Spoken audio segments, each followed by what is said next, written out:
Okay, so we're going to start talking about the unit circle.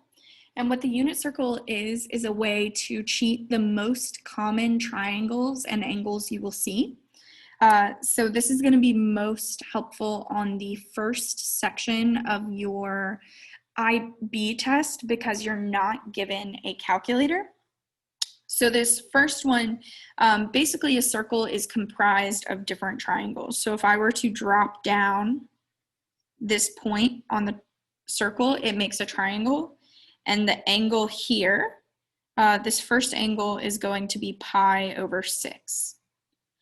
Okay, so the first one you need to memorize is pi over 6. Now every coordinate, the x coordinate is going to be the cosine of the angle, and the y coordinate is going to give you the sine of the angle.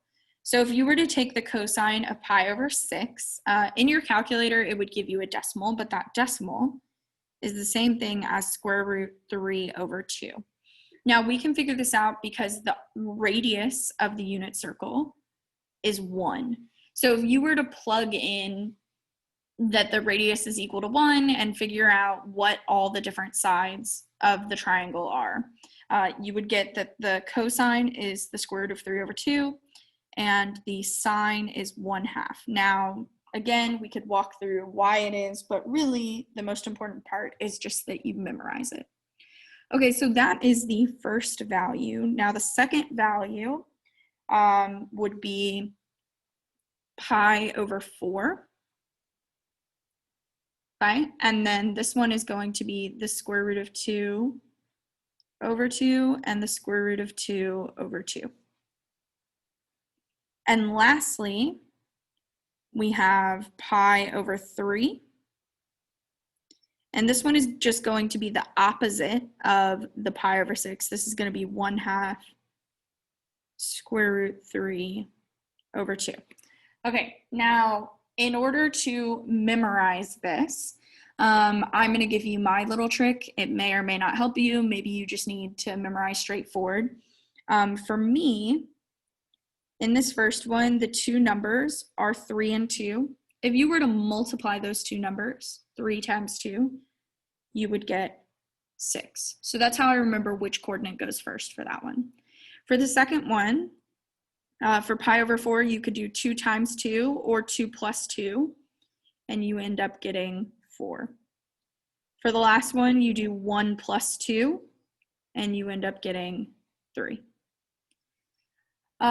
Okay, so that is just the first quadrant. Now, the really nice thing is if you memorize the first quadrant, you can memorize all the other quadrants. Okay, so let's look over at the second quadrant.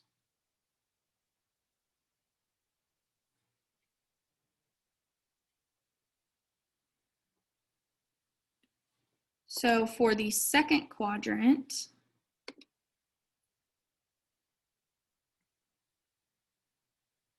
we have that same blue line means that it's going to be over 6, which means we have the square root of, or sorry, over 3. Goodness gracious.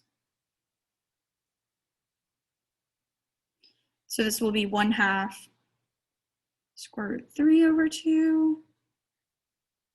This one will be square root 2 over 2. And this one will be square root 3 over 2, 1/2. Now, just like a regular graph, all of the points in this quadrant have a negative x value and a positive y value. So I need to add a negative on my x values. But that is the only thing that changed about those numbers.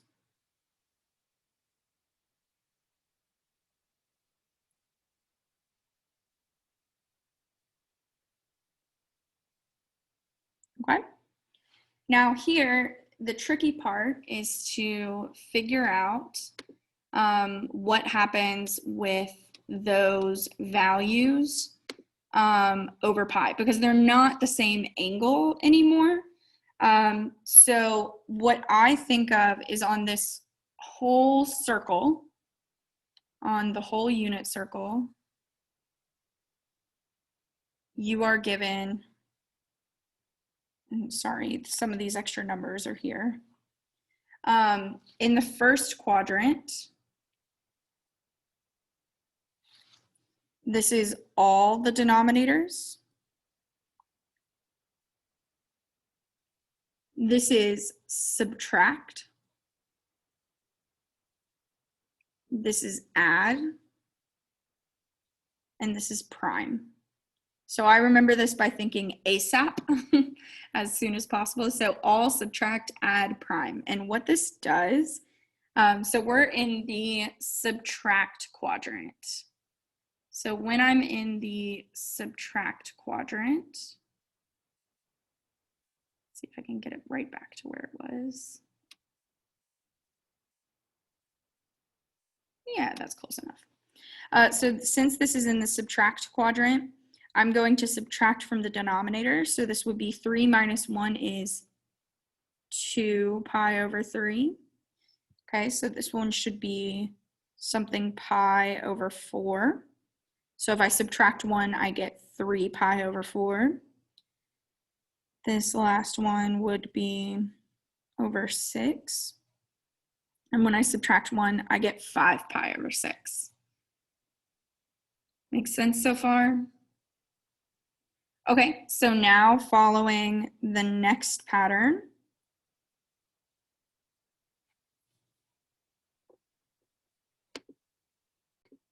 okay, so since this is the add quadrant, now I'm going to add 1.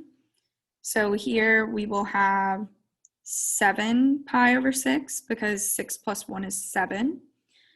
For the next one, we have 5 pi over 4 because 4 plus 1 is 5. And then we have 4 pi over 3 because it adds 1 to 3. 3 plus 1 is 4.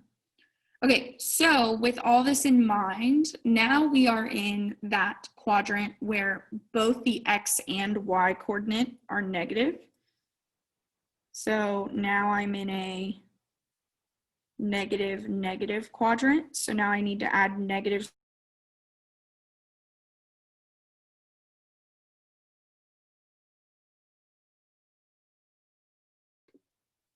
Okay, so now we are in a quadrant where it is a positive x value and a negative y value. So I'm going to go ahead and fill in the negatives on the y values. So this one will become negative square root 3 over 2.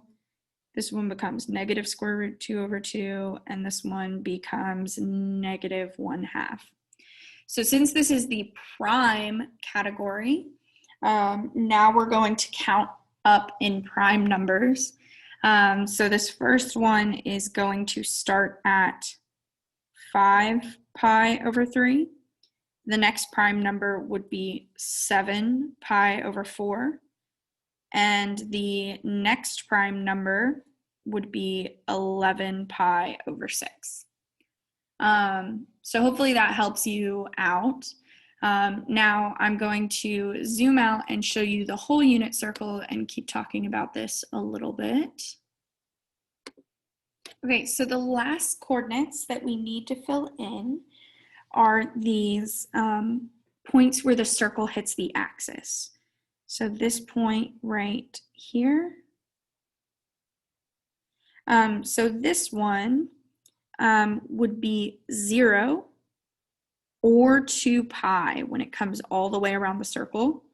And the coordinate for this one where it hits, again, the radius is 1, so it would be 1, 0. This one up here would be 0, 1, and that point is pi over 2. Halfway around the circle is pi, and its point would be negative 1, 0. And this last one would be 0, negative 1, which is 3 pi over 2. Now, if this all subtract add prime thing doesn't work for you, you can always count it out. When I learned it, that's how I learned it. So I would start at 0 and then do my halfway mark. So I would count, I would go 0, then I would go to pi over 4, and then pi over 2, 3 pi over 4. 4 pi over 4 is the same thing as just pi. 5 pi over 4. 6 pi over 4 is the same thing as 3 pi over 2. Then 7 pi over 4, and then 8 pi over 4 is the same thing as 2 pi. So if you follow that same pattern, you can also figure out what the values are. But I think the all subtract add prime is a much faster way to remember it. Now the very last step is, this is all in terms of radians, but what if they ask us to do this in degrees? And so for the same reason, I follow my pink/red areas first. So I would have, let me scroll over there. This is the same thing as 0 degrees and 360 degrees. Okay, so if I start at 0, I'm going to do my 45s first, which is halfway around. So I would count all of my red and blacks. I would have 45 degrees, 90 degrees. That was close. The next one would be 135 degrees, and then 180 degrees, and then 225 degrees, and then 270 degrees,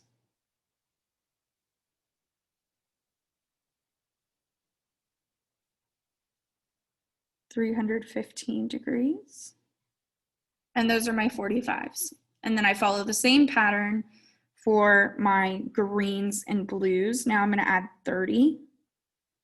So I would have 30 degrees,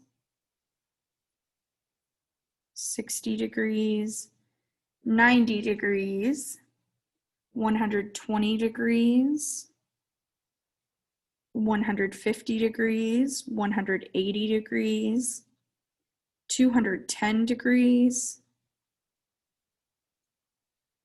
240 degrees, 270 degrees, 300 degrees, and then 330 degrees, before back to 360 degrees.